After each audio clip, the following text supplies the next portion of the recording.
name is Harold Pearson. Today I'm an alcoholic. I don't know if I inspired to be me. Brian, I don't know, gosh, 3 months ago, I guess it was, 2 months ago, 3 months ago, asked me to speak. And I told him, sure, no problem. And we set it up for last Saturday night. I was sitting there thinking, if I went ahead and did it last Saturday night, wouldn't have to speak tonight. But anyway, I asked him to change, and he did. And so here I am. Again, I'm grateful to be here tonight. I'm grateful anytime that I can be at a AA meeting. It hadn't been the, I won't say it hadn't been the best week. If it hadn't been the best week, it probably hadn't been the best day, but it has been a good day. I've been up about normal time this morning on Saturday and been rolling all day, so here I am standing, and as I tell the guys a lot of times, they ask me how I'm doing in the morning, I say I'm vertically moving, so that's pretty good, you know. I know a lot of you know or knew Donnie Davis, and he died this week, and I think Thursday morning about 2 o'clock. And just Sunday they had a memorial service for Todd Hahn, 2 people who had, Donnie had been chaplain there at the colony since '94, and I'd known him for 37 years, and I don't know, I can't figure this thing death out. You know, the older you get, the more people you know that dies. And I know the young people here, the way people are dying from this disease is, you know, death hits us all. But I don't know if I'll ever get used to it. And like I say, it seems like the older I get, the wife, she rode up with me, she dropped me off, so she didn't want to listen to me. So she's gone somewhere else to get something to do something with needles or something. But anyway, I mean sewing needles now, crocheting, whatever. But anyway, she just said on the way up here, she said, you know, I hope nobody else dies anytime soon. And it seems like it goes in waves sometimes, and so forth. And I think when people die, that's when I want to get into trying to figure out if I was God, how I would have arranged it. You know, when Donnie had died, I would have had him, he would have died 4 weeks ago tomorrow at the scene of an accident rather than go through what he went through. And things such as that, I don't know why I get into all that and trying to figure all this stuff out because I'm not supposed to. But, you know, in what our book says, acceptance is the answer. And I've always said only a perfectionistic alcoholic could have written that paragraph. I liked it, but I have a lot of problems accepting things being the way they are, and so forth. After a while, yeah, you know, after an adjustment period, I can pretty well accept because I don't have no choice. But sometimes I don't know if acceptance is the answer to all my problems because I try to figure some way around that. But in saying all that, you know, I believe that my sobriety is a gift. My sobriety date is February 21st, 1981, and for that I'm grateful. And sometimes I don't even know how I've made it, other than it's a gift, and it's the grace of God. And here I am. I was talking about sort of been questioning God, angry at God, can't figure God out, don't need to figure God out, and it talks about God as we understand God, and I don't understand God. But I do know I've got a relationship with God. And as a result of that relationship, I'm standing here tonight. And the gift that he gave me called recovery. I'm certainly not a religious person. And sometimes I don't even know if I'm a spiritual person. I hear other people talk about the spiritual programs they work and the things they do and everything. And I have a hard time praying. I don't pray very well. In meditation, I can't meditate at all. I read a description of an alcoholic as like a guy that jumps on a horse and gallops off 6 different directions at once. And anytime I try to meditate, that's what happens, you know, and it don't last long. Them horses are going. I think through the years I've got to slow down to 3 horses. I don't know if that's because of age, my age, the horse's age, or what, but maybe I'm doing a little bit better. But anyway, I do believe it's a gift and it's been given to me. And for that, I need to be grateful. And that's the reason I'm here tonight, because of one thing I have been able to do through the years is follow directions. And it's not always the exact way it's supposed to be or anything else. But again, because of this gift, I've been able to maintain my recovery a day at a time. I've probably learned more in the program by doing it wrong than doing it right. But you know, I think that's a great lesson for me, that that I finally realized, hey, if I do it wrong, I need to do it right. And a lot of times I remember, don't do it that way.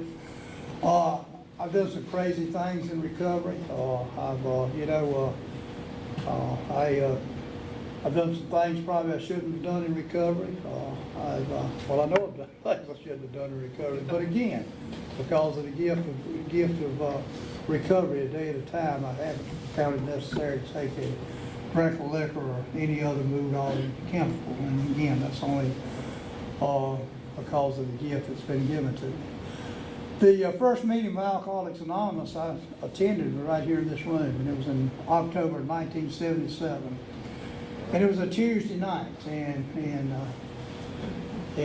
I'm sure it was a discussion meeting. I think you still have a discussion meeting here on Tuesday night now.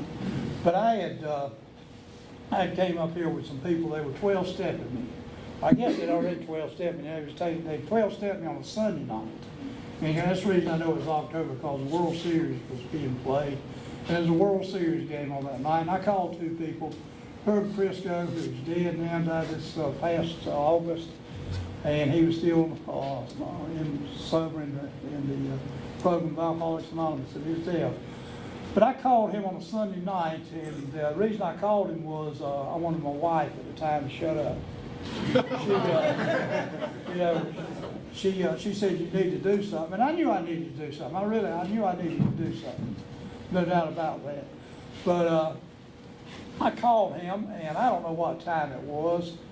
It was in October, and it must have been 7:30, something like that. But I know the ball game was on, and he told me, he said, I'll be down there, and he had to come probably about 15 miles to where I lived out in the country down in Scotland County, to where I was at. He said, I got to wait for the meetings over with to get somebody to come with me.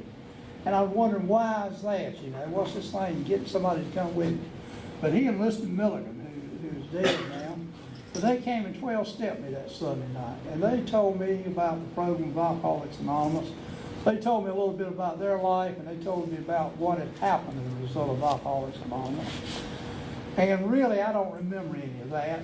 And I'm sure it was impressive, but what I do remember was I knew Herb loved baseball, and he was willing to leave his home that night and come and talk to a drunk, because I was pretty well drunk, and later found out that Liston was a big sports fan, and he was willing to come also. So I knew that there was something special about this, and what they told me was, if you stay straight, don't drink, meet us Tuesday night at Highway number 174 there in Rockingham, at a service station, and said, we'll take you to an AA meeting. And that's where they brought me, was up here. Now, we were sitting about where Bradley's sitting there, and somebody gave me a cup of coffee. Why they did that, I don't know. I set it down immediately because I couldn't handle it. I hadn't drank nothing in 2 days. I was shaking bad. And I set that cup of coffee down, and that was the end of it. I tell people that's what I got out of that first meeting, was a wonderment. Oh, did somebody spill that coffee or turn that coffee over before it got disposed of properly? But anyway, when they gave out chips that night, they told me, said, don't even bother trying to get one. And I don't know why. I guess because I was shaking so bad, or they scared if I got up off my hands that something bad might happen back there. But anyway, that Wednesday night I went to a meeting in Rockingham, where they're meeting at tonight. Right now, meeting's going on there at the Presbyterian Church. And they had a Wednesday night meeting and a Sunday night meeting. Wednesday night meeting was a discussion meeting, Sunday night meeting was a speaker meeting. And went to that meeting, and I picked up a white chip. They gave me a big book. They gave me a 24-hour day book. And, you know, I was in my pocket like I was going to try to pay for it. I didn't have anything to pay for it with. But they said, don't worry about it. Said, you know, you can, later on you can buy for somebody else, or you can give somebody else and put some extra money in the basket, whatever they told me, and so forth. And I'd like to say that was my sobriety date, but I'll tell you more about that later. You know, I was adopted. I had a name change. I was born a Peel and adopted into the Pearson family, and I really didn't, you know, I didn't understand. Are the Peels better than the Pearsons? Or are the Pearsons better than the Peels? And how are you supposed to act? And it's, you know, sort of ironic that our textbook talks about what an actor we are, because that nailed me perfectly when I read it. But anyway, I was adopted, and I was raised up in a family where there was no alcohol. And I was raised up as the only child. I used to say I wasn't spoiled, but I was spoiled. You're the only child, you know you're going to be spoiled. My biological father was alcoholic. My biological mother died when I was 36 years old. She had two brothers who were alcoholics, who literally, they took their lives as a result of the disease of alcoholism. So you might say I was setting up for this illness, but I was raised up in a home where there's no alcohol. I was raised up by loving parents that took me to church. And I realize now they sacrificed a lot to give that I had the best they could give me. My adopted father died when I was 13. I didn't do well with parents. They died on me. But anyway, so that left nobody but me and my adopted mother at home. Now, the big book talks about we are forever trying to arrange the lights, the ballet, the scenery, the rest of the players in our own way. And again, when I read that, not immediately, but through the years, that described me perfectly. And that started off at a very early age. The little small school I went to, it was small enough first graders knew 12th graders. And two buildings, two big brick buildings, each one of them 2-story. And you went in first grade over here. If you did well for 12 years, you'd come out in the other one and you'd leave. And I think my graduating class was 16, so you know how big a school it was. So, but I learned early on, teacher's pet paid off. But what I come to realize later is I wasn't a teacher's pet, I was a school pet. I had everybody wrapped around my finger. I mean, the principal, the cafeteria workers and everything, I could go get whatever I wanted from the cafeteria anytime I wanted. And I could get away with a lot of stuff at that school. But also, I didn't like the name of being teacher's pet, so I was a class cut-up, class clown, the daredevil, and everything else. And that's where he set my life in motion. Now, at a very early age, we lived right on the, we did live close to South Carolina. Matter of fact, you go through South Carolina to get back into a little old community. I lived 3 miles out in the country.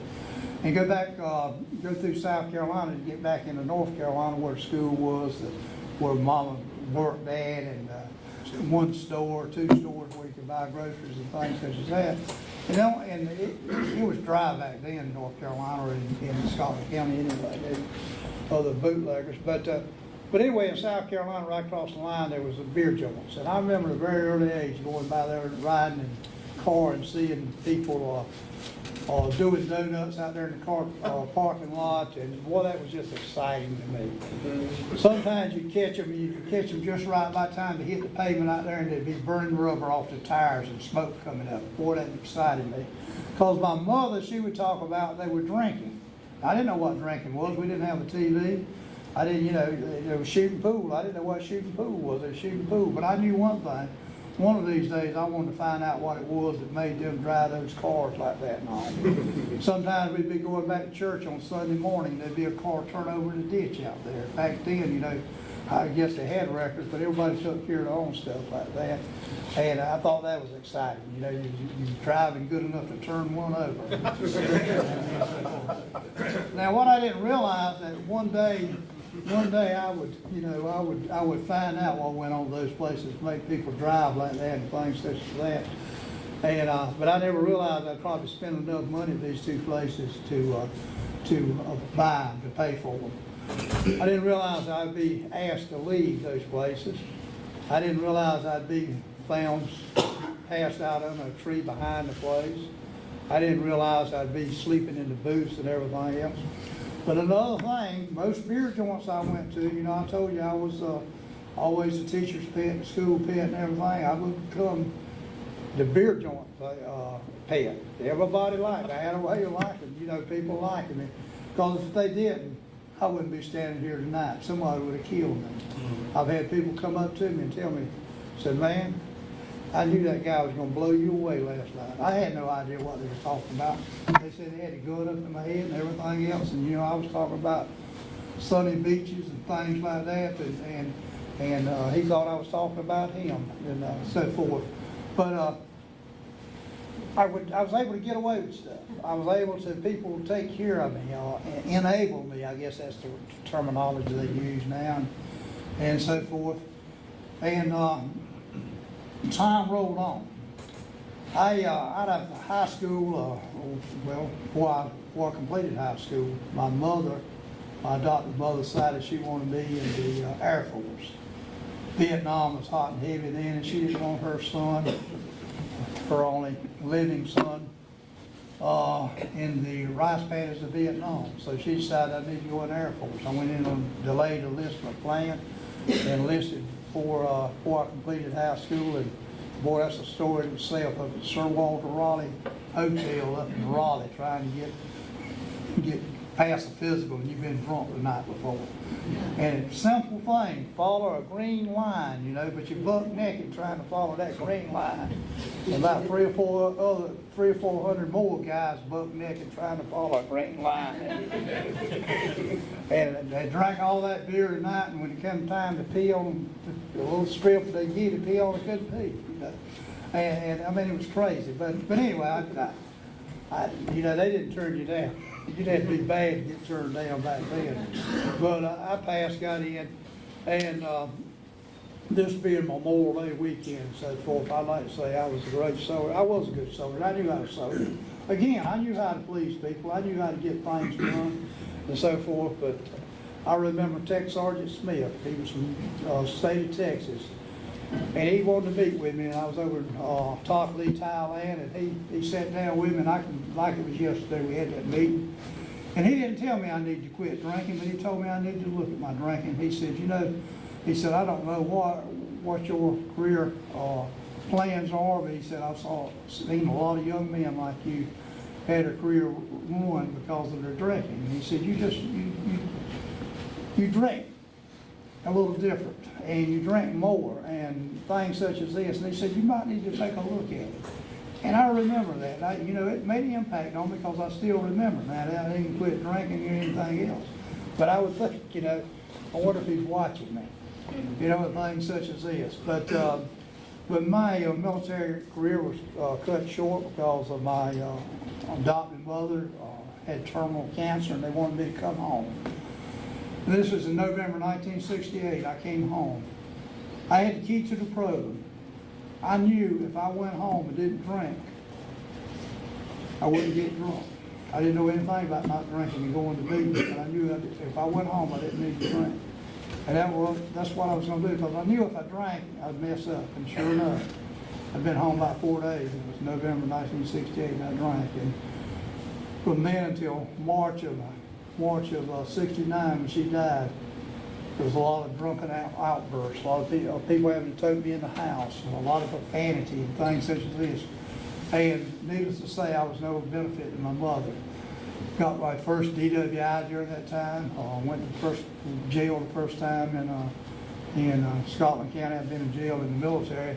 But, and I remember my mother had always told me, son, if you ever go to jail, don't call me. And then that morning, I called somebody to come get me out, and I went home and had to face her. And she on her dying bed looked at me and she said, son, why didn't you call me? She died. I was drunk at the hospital the night before she died, short of the tale. I was working on the farm. I did telephone work while I was in service, and boy, back then, Southern Bell loved to get people coming out of the military, especially already had training and everything. But anyway, I was going to farm and drink liquor. That was my ambition. And here I am. I'm working for the doctor that he was part interest in the farm I was working on that my mother worked for, and he, like I say, he was a doctor, and he had sort of adopted me after my adopted father died when I was 13. He did a lot of things for me, but he couldn't figure out my drinking. He wanted to give me antabuse, and I told him I wouldn't take it. He said, "We know you won't take it, but we're going to give it to you." And I thought, no. But I knew one thing. I was fixing to fail at farming, not drinking liquor. I was doing pretty good then. But I was fixing to fail at farming, so I decided I needed to quit before I got fired. And so I went into construction work. I went with a masonry company, and I'll never forget the first day on that job. It was down in Orangeburg, South Carolina. We were staying at the Cotton Bowl Motel, and right next to it was a beer joint. I don't know how that happened, but it was right next door. That was very convenient. And that's a story in itself too. But the man that owned the company, the masonry company out of Clinton, South Carolina, we got to the Cotton Bowl Hotel that afternoon, handed me a credit card and a $10 bill, asked me to fill his truck up with gas, and he said, "Do you drink?" I said, "A little bit." The time he said that, I knew I had it made. I knew I had it made. And for the next 7, 8 years, I traveled with that company here, there, and everywhere else. I was young enough to drink and work. I could, I was, one of the things my mother did, she instilled a work ethic in me at a very early age, and she always instilled an ethic of you get up in the morning.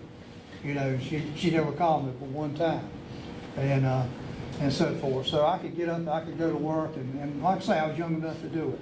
But what happened, some of those weekends, I'd get on a drunk, and I wasn't where I was supposed to be at early Monday morning or Sunday afternoon when I was supposed to be catching the ride back out of town. Well, most of the time I didn't have nothing to drive. If I had anything to drive, I didn't have a driver's license. You know how that is. You come home, you got a pocket full of money, and you're going to do the right things this weekend and so forth. And all the Monday morning, you got to borrow money to get cigarettes, and that's the way it was, and so forth. And but anyway, we were wound up down in the state of Georgia. We wound up a 2-year job down there, and my drinking was bad. I decided that maybe what was going on was I needed a wife. And, I'd seen other people that had got married, they quit drinking, and they were doing good. And this is the way I was, on Sunday mornings, here I am walking to a bootlegger, catching a ride to a bootlegger's place. And I'm talking about bootleggers, this is in South Carolina, sand hills and everything. And sometimes I'd be driving, or sometimes I'd be riding with somebody else. But I'd see people I went to school with. And they got their family, they got a wife, and they got kids in a station wagon or something like that, and they go to church. And I would tell the guy, whoever I was with, I said, look at them, they think they suck. I was a lot smarter than they were in school, and look at them. But deep on the inside, I wanted what they had. I didn't know how to get what they had. Now, during this time period, prior to going to the state of Georgia, or winding up in Georgia, I had done some pretty crazy stuff, and lost my license 2 or 3 times. I had even one time I thought I was going to prison. And I'm so naive and dumb about legal stuff. I'm in the courtroom, and the guy asked me, he said, "We think a few days in prison will straighten you out." And I said, "I do too," because I thought he was talking about 2 or 3 days. And I thought, man, I do 2 or 3 days in prison, and I won't have to pay these fines and everything else. it sounded like a good deal. But I got to thinking about that thing. I said, listen, what is 2 or 3 days? How long? 2 or 3 days. How long is that? And he said, we talking about 6 months, 9 months, maybe. I said, whoa. I said, no, I can't do that. I said, ain't no way in the world I can do that. And he said, we can't put you on probation because you're working in South Carolina and you're living in North Carolina. And I said, no, what I'll do is come to your house on weekends. And he said, you think I want a drunk over here around my wife and children driving on the weekend coming to see me? And, but again, this is how crazy stuff was. And I walked out of that courtroom that day because my uncle, he paid everything off. He waited to the last minute. He finally swung that swinging gate, come through, and talked to him. And he said, "Tell him we'll take care of everything." And we did. And so I got downstairs, and he was taking me to the bus station to catch a bus down to Orangeburg, South Carolina. And I swore out. I said, "That's it. I ain't drinking no more." Boy, that was pretty close. I mean, I can't do it. I can't go to prison. I said, that was close. I'm not going to drink no more. And that was my resolve all the way down there. But again, back then you could stop a bus wherever you pulled that cord, they would stop. And I had them stop right in front of that beer joint, not in front of the cotton bowl, but in front of the beer joint. Went in and they were just fixing to get around. I told them, no, I decided to quit. Well, everybody wanted to hide, come out, I told them good. And I said, I decided to quit though. But I said, go ahead and bring me one. I will drink one. But I wound up down in Georgia, and I did. I wound up in a relationship and got married, and thought things would change. And had the first child, wife did, and this is it. Nothing changed. What happened was I was drinking more, probably because I was drinking at home. And you drinking at home, you just get drunk, pass out, and I say pass out. I was the type of drunk that I'd come to in your living room floor, and I didn't know whose living room floor it was. I really did not know, and I'd hear voices I didn't know. But I lay there a few minutes. I had a pretty good excuse or reason why I was passed out on that floor, and it didn't have nothing to do with drinking. But I was that type.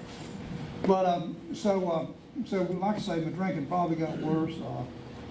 But wound that job up after 2 years down there in Georgia, and the best wife said, "You need to go back to North Carolina." I said, "I'm gonna straighten up and do right." And so come back to North Carolina and had our second child, and things didn't get any better.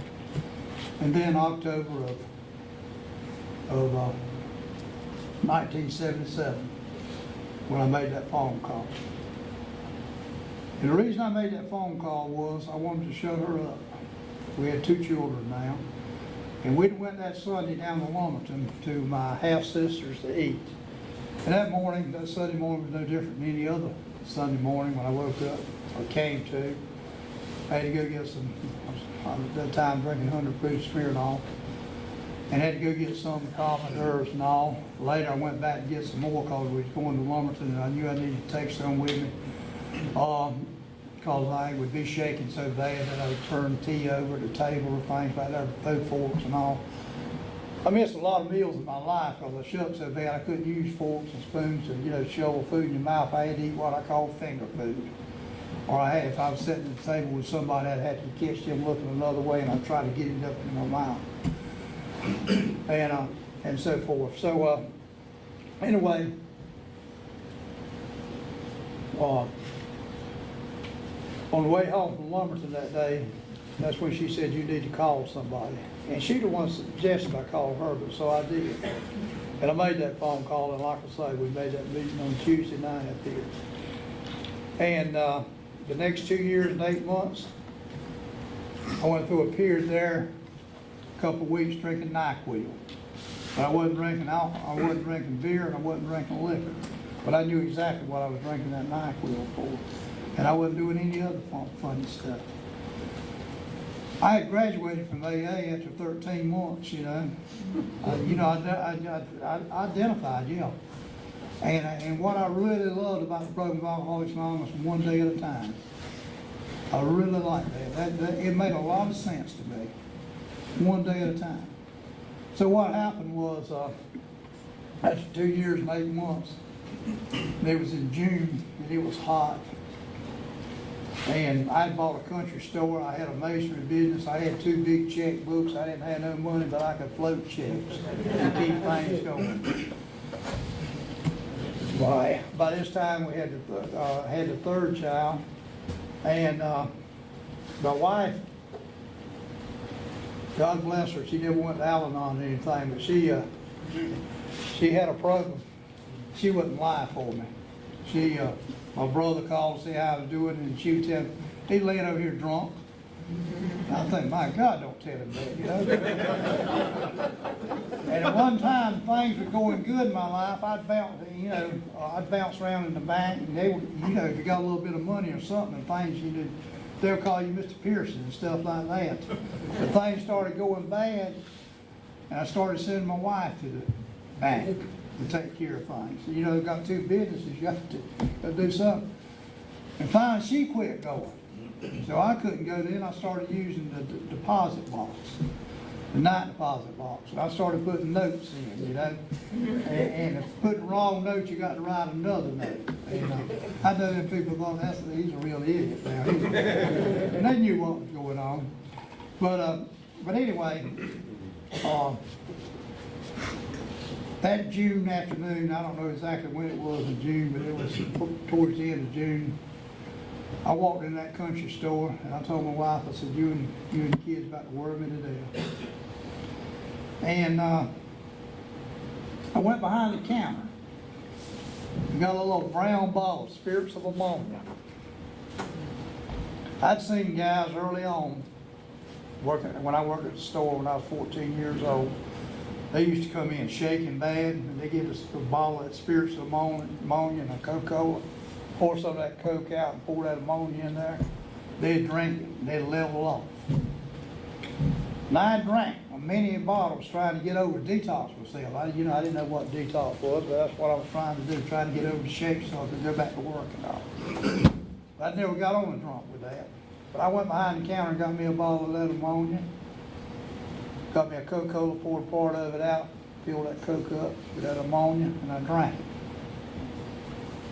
Wife and kids, they left, they went home. I got me another Coke and another bottle of ammonia, and I drank it. And I said, who am I fooling? And I went to the bootleggers over in South Carolina. I had to wake them up. And they thought I was getting vodka from my uncle. And they said, oh God, Lauren getting on another drunk. And I said, no, this is for me. And they said, Harold, please don't start back. Please don't start back. You've done so good. I said, I've got to. And the truth was, I had to. I couldn't take it any longer. Next 3 days, I lay drunk. Not too far from where I work at now. We were building an underground house. And like I say, it was hot, it was terrible. And I just laid up in the truck. I wasn't able to work. But my nephew got me to the job site. And I remembered then what they talked about in AA. The progression of the disease. See, I knew when I was drinking that NyQuil, I knew I'd heard in AA, don't cause syrups, anything with alcohol, leave it alone. I knew what I was doing. And then I remember about the progression, and I realized, hey, I used to go work. I could drink and still work. Now for 3 days, I've laid up here and not been able to do anything. So what happened was I quit. Quit for about 2 days, and then I started slipping here, there, and everywhere else, getting my beer, getting my liquor, and I stayed drunk 8 months. And I wound up at the treatment center where I'm still at now. And my brother took me out there February 21st, 1981. And left me. He tells people he told me to stay, and he said it's the only thing I've ever done. And he said, he told me not to leave, and I didn't. I didn't know what I was doing there. I remember Programs Alcoholics Anonymous was a program based on honesty. I knew I never got honest. I realized that. But see, by this time, I thought something else was wrong with me. I thought the real problem was the mental problem. And it was a mental problem. Fueled by alcohol and the disease of alcoholism. But what I did do, I was able to start following some directions there and started doing what was asked of me. And I'd been there about 2 weeks, and the guy that was the director, the chaplain, Mac, he met with me, and he, on a Thursday, and he said, I want to tell you some things I noticed about you. And it wasn't bad, but I didn't want to hear it anyway. But he told me, he said, I want you to think about it through the weekend. He said, if you want to talk about it, get with me Monday. And I thought about it all right, but I thought to myself, I won't be here Monday, I'll leave. But I didn't leave. And that Monday, I remember knocking on his door, and I didn't know what I was going to talk about. But what I did do, I sat down in a chair, and I realized I started sharing with another human being a little bit of the hurt, a little bit of the pain, a little bit of the insanity of my life and everything. And I don't know if that gave me the courage to keep doing, following directions and doing a 4th step when it came time to do that or not. I don't know. But I do know I did a 4th step, and I did a very thorough 4th step, and I did it on the legal pad. And the man I took my 5th step with, we took that legal pad and we sat down, and he pulled out the character defects as they popped up and put them over here in the margin. Selfishness, self-centeredness was the top of the list. Time after time after time after time. And it started at a very early age. You know, my inventory went back to those early days of thinking, hey, I want to find out what goes on in those beer joints. Those days when I was jealous of a cousin of mine who was in Charlotte that, would get one of my toys and take home with them. Never thinking about all the toys and things his parents came back and brought down there and gave to me and anything like that. I was able to complete that inventory, and I was able to see those defects of character. We used to have little cards that had those defects on one side and your liabilities on the right and what you strive for and so forth. And what I realized today, I still have all those defects. They're still part of my makeup. And that's why I say sometimes when I have trouble praying and doing all this other stuff, I'm sure those defects are acting up. I've had people tell me, you get a little bit too big for your britches, or you get a little cocky, a little arrogant. A lot of times I do it myself, and I continue to put it back in God's hand. Understand what the step says and try to have God do it. Only thing that ever made me feel better about myself was a drink of liquor, and that didn't last long. But I've been able to find a way of life that's been rewarding. I had to learn how to be a husband. I had to learn how to be a father. And I'm still trying to learn how to be a father. I heard a minister say one time, when you become efficient at being a parent, you are unemployed. I said it made a lot of sense.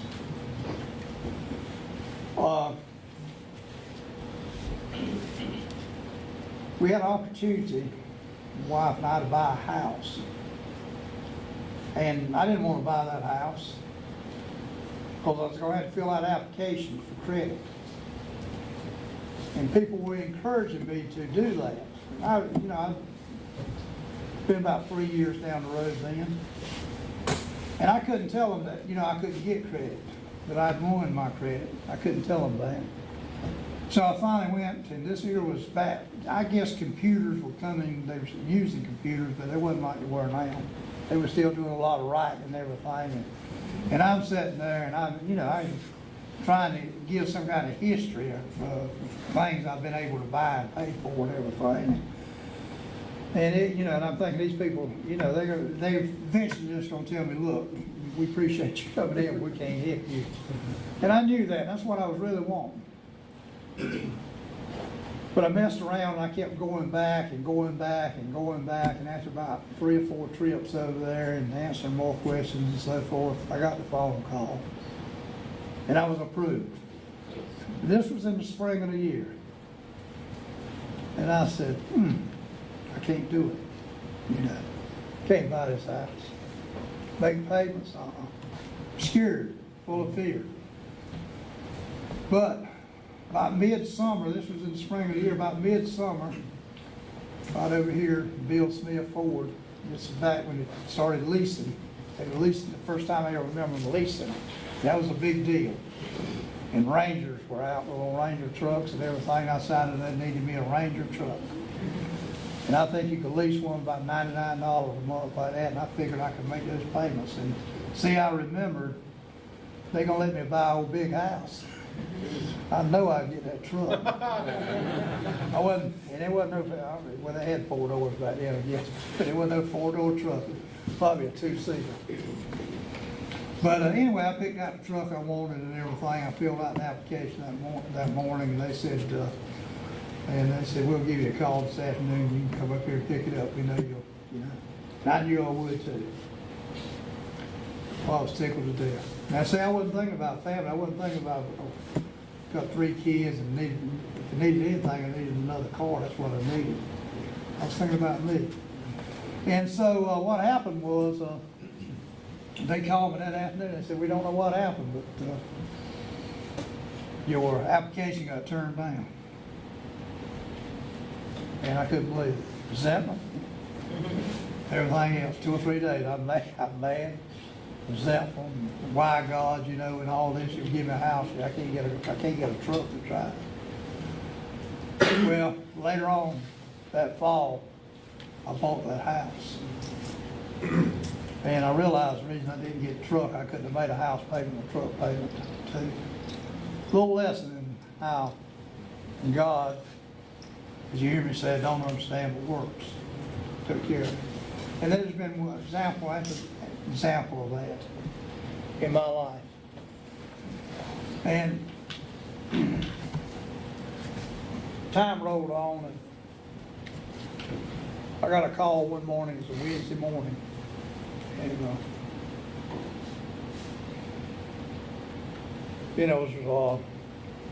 headed to a meeting at West End, and I was taking a guy by Philip Thursday. I got back to the racetrack, and I got a call. I just knew the call wasn't good. And you know what? They told me I needed to turn around and come back, and my son had died as a result of this illness. And I had seen people stand behind this podium, or podiums like this, many a time, and talk about deaths and so forth, their children. I would think, I don't know how in the world they got through that. Or how'd they make it through it? Well, I had the opportunity to find out. What I found out was they got through it through the arms of God in rooms like this. I was loved through it. I was hugged through it. Notes through it. Cards through it. And not once did I ever think about taking a train. And as a result of that, I've been able to, in a small way, help others in the same situation.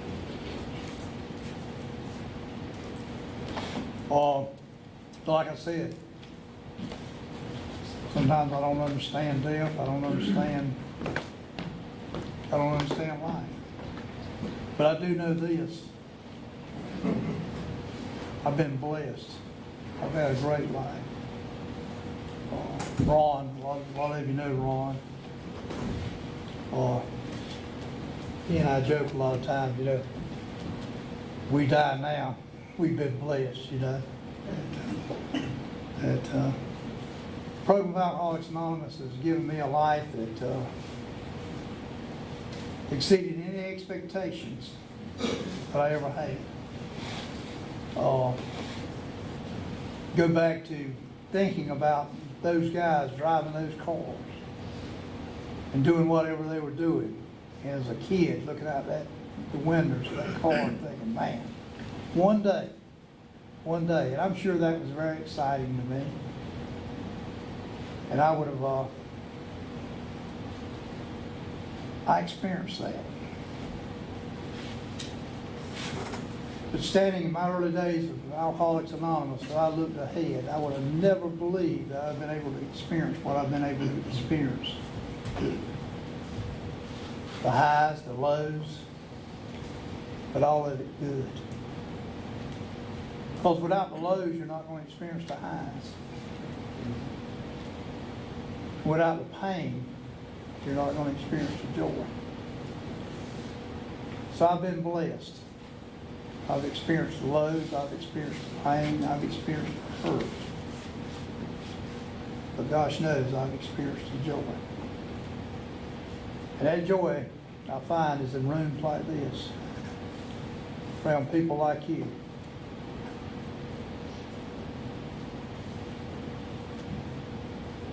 That I can feel now. And you know, I said that sometimes I didn't feel very spiritual, but I believe all spirit is being able to feel. When I walk in the rooms of Alcoholics Anonymous, I can feel. And I'm grateful I've been able to sit here and experience